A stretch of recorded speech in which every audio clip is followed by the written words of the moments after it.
I have told you that the concepts or immunity is of two types, that is innate immunity and acquired immunity.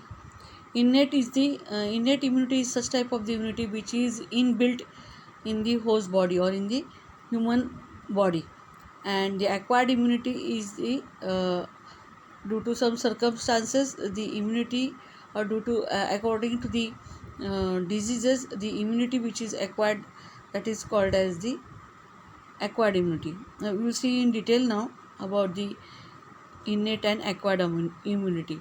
Coming to the introduction, the animals are constantly under attack by pathogens or infectious agents that cause diseases. For a pathogen, an animal's body is a nearly ideal habitat which offers a ready source of nutrients, a protective environment for growth and reproduction, and a means of transport to, say, host. So, the animals, as we know, that they are constantly under attack by the pathogens, and the pathogens may be in the form of the bacteria or the viruses. And these pathogens, they lead the host, when they enter into the host body, they spread the infection, and that leads to the disease. So for a pathogen, an animal's body is a nearly ideal habitat which offers a ready source of nutrients. So a pathogen, when it enters into the host body, that host body,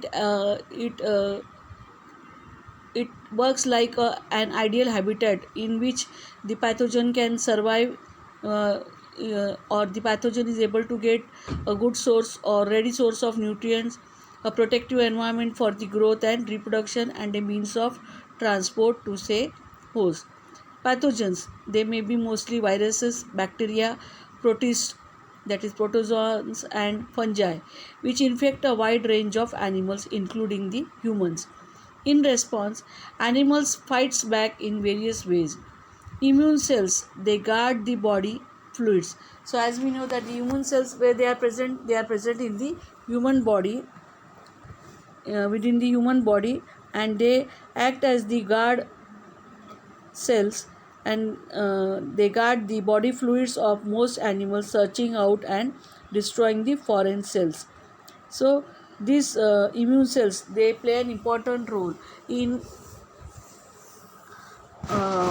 or they participate in the defense mechanism to fight against any sort of the pathogen, which may be the bacteria or virus which has entered into the host body, so that can be killed or destroyed by the immune cells which are present in the host body. So the immune cells, they guard the body fluids of most animals, searching out and destroying foreign cells. Additional responses to infection include the proteins. Apart from this immune cells, it also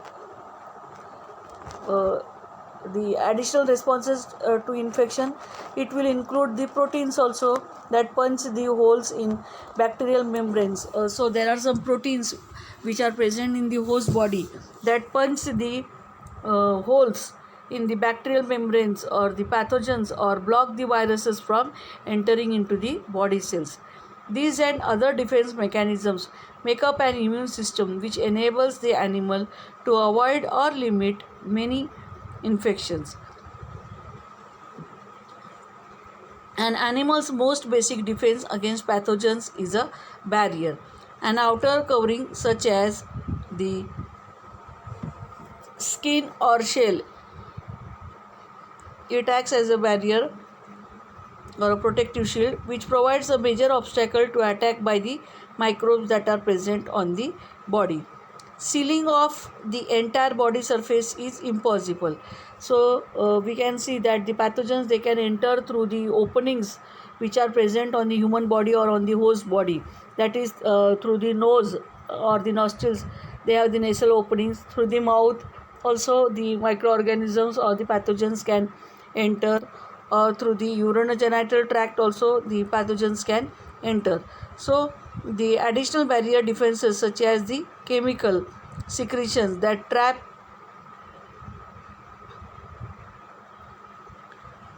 or kill microbes guard the body's entrances and exits. Occasionally, somehow, pathogen breaks these barriers and enters into the body. It lives in the body fluids and tissues, and Now it is no longer remaining outside. So to fight pathogens within the body, the animal's immune system must detect the foreign particles and the cells. In other words, so these pathogens, which are nothing but the antigens. So to fight against these pathogens or the foreign particles within, which has entered into the body, the animal's immune system now starts or they are now they must now detect the foreign particles or the foreign substances which has entered from the surrounding environment and along with the cells. So in other words, an immune system must carry out the recognition,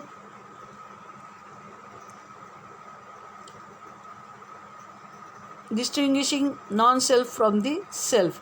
So the immune system, they must carry out, or they should have, the immune cells in the immune system must have the capability to recognize the non-self cells from the self, because the host body, within the host body also we can say some bacteria and viruses are present. So the immune system plays an important role. The immune system, which is composed of the immune cells, they should be able to recognize the non-self, means the foreign bodies from the self.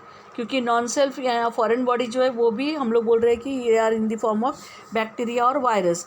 And already I have told you that the self pathogens which are already existing in the human body, they are also in the form of bacteria and viruses.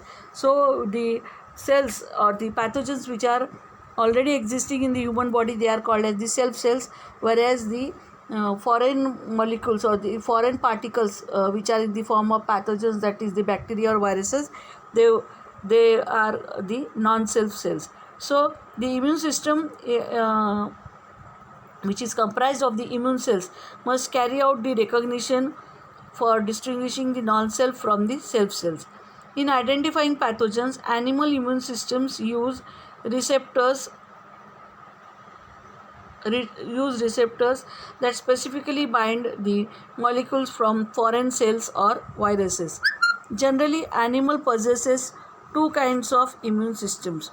One is the innate and the other is the acquired immunity.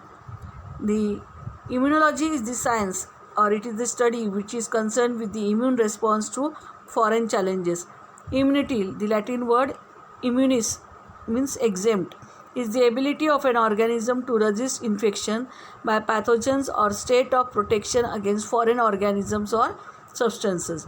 The array of cells, tissues and organs which carry out this activity constitute the immune system. First we will study about the innate immunity. Innate immunity found among all the animals as well as in plants. It is also known as the non-specific or the natural immunity. That is, it is present, the innate immunity is present right from the birth of the host or the human being, and it consists of many factors that are relatively non-specific. That is, it operates against almost any foreign molecules and pathogens. It is not specific to any one pathogen, but rather it acts against all foreign molecules and pathogens. It also does not rely on previous exposure to pathogen, and response is functional since birth and has no memory. Innate immunity is the only immune system which is found in the invertebrates.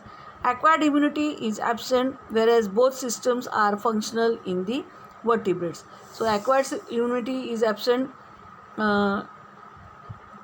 in the invertebrates, whereas this acquired immunity and innate immunity, they are both functional in the vertebrates. We will focus on here on mammals, because most of the recent discoveries regarding innate immune system have come from the studies of mice and humans. Then following are some of the elements of innate immunity which should be learned. The first is the physical barriers. So the entry of these pathogens or the microorganisms inside the host body, it is prevented due to some barriers, but some of the openings on the in the host body or in the human being's body is not possible to get closed. So there are more chances that from such openings uh, in the human body the pathogens can enter inside the human body. One of the element of innate immunity is the physical barriers. Physical barriers are the first line of defense against microorganisms. It includes the skin and mucous membranes which are lining. So as we know that the digestive tract or the respiratory tract, urinary tract or the reproductive tract, all are internally lined by the mucous membrane which contains the mucous cells. The sticky substance is secreted by the mucous cells which are present in the mucous membranes. So as we will for example, we will take the nasal part or the nose part that is helpful for the or that participates in the process of respiration. So when we inhale air, it means that along with the air, number of microbes or microorganisms in the form of the bacteria or viruses, they enter through the nasal openings or through the nostrils during the process of respiration. In the same manner, in the digestive tract also, the pathogens or the foreign bodies or the we can say the bacteria or viruses can enter very easily. That is while consuming the food, along with the food, the microbes are carried and they enter into the digestive tract, and so thereby the disease gets the inner cells of the host body, they get infected and they are said to be going through or they are said to be followed by the disease.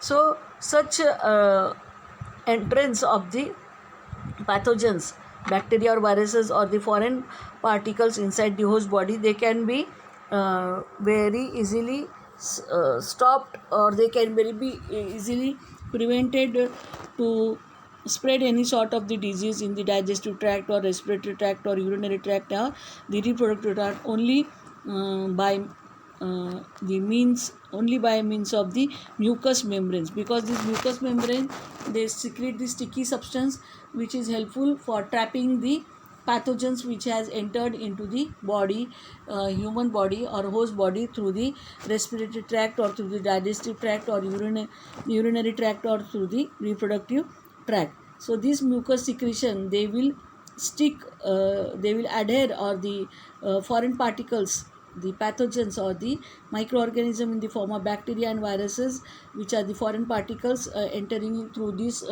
digestive or urinogenital or the respiratory or the reproductive tract.